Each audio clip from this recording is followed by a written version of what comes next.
अरे नीचे वाला नोचता भतार खोरो कोचता नीचे वाला नोचता भतार खोरो भतार का खरकोची यारवे खरकोच देलबन साला आखर को चले बिया छिनरी अरे करी मंतर माइकी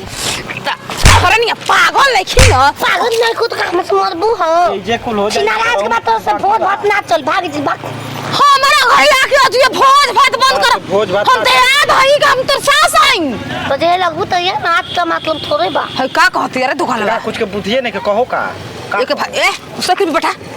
ले साइकिल दिया साइकिल हमारा जीवा हुए काम बात और सही लो बैठा के ले तो छोड़ जा ओहो